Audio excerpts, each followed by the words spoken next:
nós vamos estudar algo que é muito importante e muita gente se confunde, mas na verdade é algo muito simples, que é regras de sinais. Olá, eu sou Bruna Azevedo, professora de matemática, e hoje vou te ensinar regras de sinais envolvendo adição e subtração com números inteiros. Mas antes vamos lembrar que os números inteiros são os números negativos e os números positivos. Estes números, eles formam um conjunto dos números inteiros, que é representado pela letra Z. Esse conjunto é infinito e ele pode ser representado da seguinte maneira. Agora nós vamos começar as regrinhas de sinais. Quando os sinais são iguais, a gente soma e conserva o mesmo sinal. Por exemplo, se eu tenho a adição de dois números positivos, esses números positivos eu vou somar os números e vou conservar o sinal positivo. Já se esses números forem negativos, eu vou somar os números e conservar o sinal negativo.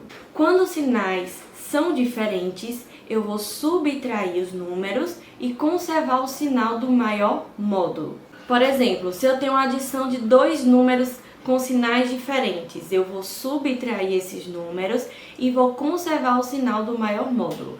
Nesse caso, eu tenho dois números com sinais diferentes, sendo que o número positivo ele vai possuir o maior módulo, então eu vou conservar o sinal positivo. E agora eu tenho dois números com sinais diferentes, sendo que o sinal negativo ele vai possuir o maior módulo. Então eu vou subtrair esses números e vou conservar o sinal negativo. Vamos resolver agora alguns exemplos com sinais iguais. Lembrando que quando os sinais são iguais, a gente vai somar e conservar o mesmo sinal.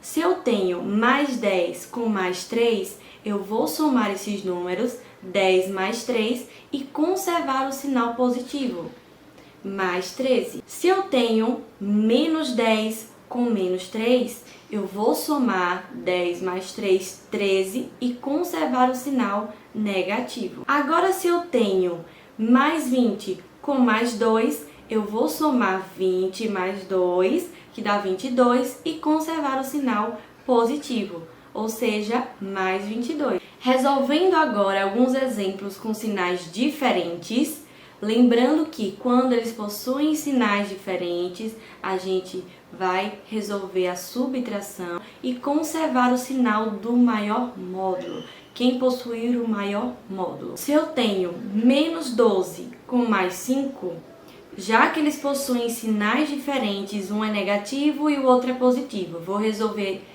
através da subtração, vou subtrair os números, 12 menos 5, 7, e vou conservar o sinal de quem possui o maior módulo. No caso aí, o menos 12 ele possui o maior módulo, que seria o mais 12. Então eu vou conservar o sinal dele, que é o negativo, então vai ficar menos 7. Menos 8 mais 2, sinais diferentes, subtrai 8 menos 2, 6, conserva o sinal do maior módulo, no caso aí, o sinal negativo do menos 8, então vai ficar menos 6. Mais 8 menos 2, sinais diferentes, vou subtrair 8 menos 2, 6, conserva o sinal positivo, mais 6. Vamos aplicar agora para uma melhor compreensão no assunto. Então, se eu tenho o sinal positivo tendo como lucro e o sinal negativo tendo como meu prejuízo, vamos representar agora esse exemplo através dos números inteiros e vamos utilizar as regras de sinais.